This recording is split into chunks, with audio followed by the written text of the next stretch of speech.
జనవరి 19th video చేస్తున్నటువంటి date. నాకు వచ్చినటువంటి కొన్ని కాల్స్కి సమాధానం ఈ వీడియో. సార్ ఇప్పుడు స్టార్ట్ అయితే జాబ్ కొట్టగలుగుతామా? నేను చెప్తున్నది అదే, 100% జాబు కొట్టగలుగుతాము. ఆత్మవిశ్వాసం ఉండాలి. నీకు గుణింతాలు వచ్చా? చెప్పిన పదం ఒక 10 సార్లు ఓపికగా పలకడం వచ్చా? ఏవేవి ఇంపార్టెంటో నేను చెప్తాను. ఆ పదాలను ఎలా పలకాలి, వాటికి అర్థాలు ఏంటో చెప్తాను. ప్రశ్న ఎలా వస్తుందో చెప్తాను. ఫైనల్గా నువ్వు నేర్చుకోవాల్సింది ఆ ఇంపార్టెంట్ అయినటువంటి పదము, ఆ పదానికి ఉన్నటువంటి ప్రధానమైనటువంటి అర్థం. ఇదే వీడియో దగ్గర పర్స్పెక్టివ్ ఇన్ ఎడ్యుకేషన్, విద్యా దృక్పథాలు అనే క్లాస్ లింక్ కూడా పెడుతున్నాను.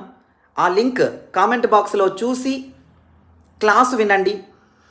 ఉన్నటువంటి సిలబస్ని 100% మనం కంప్లీట్ చేసామా లేదా? ప్రతి పాయింట్ని తీసుకుని దాని మీద రీసెర్చ్ చేసినంతగా ఎక్కువ చదివేసి అనవసరమైన విషయాలన్నీ చదివేయటం వలన తెలివైన విద్యార్థి, చాలా కోచింగ్ సెంటర్లో ఉన్నటువంటి వ్యక్తులు అందరూ కూడా బలైపోతున్నారు. ఎందుకు అంటే ఒక టాపిక్ తీసుకొని ఆ టాపిక్ మీద రీసెర్చ్ చేసినంత ఎక్కువగా అవసరం ఉన్నది, అవసరం లేనిది చెప్పేస్తున్నాం. ఫైనల్గా అది వచ్చేసరికి చాలా హెవీ సిలబస్ అయిపోతుంది. ఇది నేను ఎన్నిసార్లు చెప్పినా సరే, అన్నింటికన్నా ఇప్పుడు ప్రమాదకరమైన అంశం ఏంటంటే అధికంగా చదివేయడం. అధికంగా తినేస్తే ఏమవుతుంది? అధికంగా తింటే బలం వస్తుంది. అధికంగా తింటే అప్పుడు కూడా బలం వస్తుంది అని చెప్పడం, అనుకోవడం ప్రమాదకరం, అజ్ఞానం.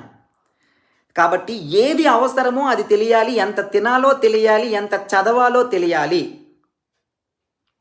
తింటే బలం వస్తుంది కదని తిండిని కేవలం తినేస్తే బలం వస్తుందా అంటే రాదు. అది జీర్ణం కానప్పుడు తిరిగి మనలో ఉన్నటువంటి శక్తి కూడా కోల్పోతాం. ఈ తెలివి ఉండాలి. దాన్ని నడిపించే శక్తి, చాలా పై స్థాయిలో ఉన్నతమైన శక్తి సామర్థ్యాలు ఉన్నాయి. ఏం చదవాలి, ఇంతవరకు ఏదైతే నేను పడుతుందని చెప్పానో అది వచ్చి తీరింది, ఇక ముందు కూడా వస్తుంది. మిగతా వాడు ఒక బిట్టు దగ్గర పడే బిట్టు చదవాలంటే వాడు ఒక 200-300 బిట్లు చదవాలి. నేను ఒక 10 బిట్లు అన్నింటికి 3 స్టార్ పెట్టి ఇస్తే ఈ 10 బిట్లలో వల్ల ఎన్ని బిట్లు పడతాయో 300 బిట్లు చదివితే కూడా అన్ని బిట్లే వస్తాయి ఎగ్జామ్లో. కానీ ఈ 10 బిట్లు చదవడం వల్ల మనం చాలా కాన్ఫిడెంట్గా పడిన దాన్ని తప్పు చేయకుండా ఎగ్జామ్లో ఆన్సర్ చేస్తాం. 300 బిట్లు చదవడం వల్ల వాడు చదివింది కూడా వస్తుంది, కాకపోతే అంత కాన్ఫిడెంట్గా బిట్టు పెట్టలేం. ఫైనల్గా చదవాల్సింది మాత్రమే చదివిన వాడు గెలుస్తాడు. నీకు గుణింతాలు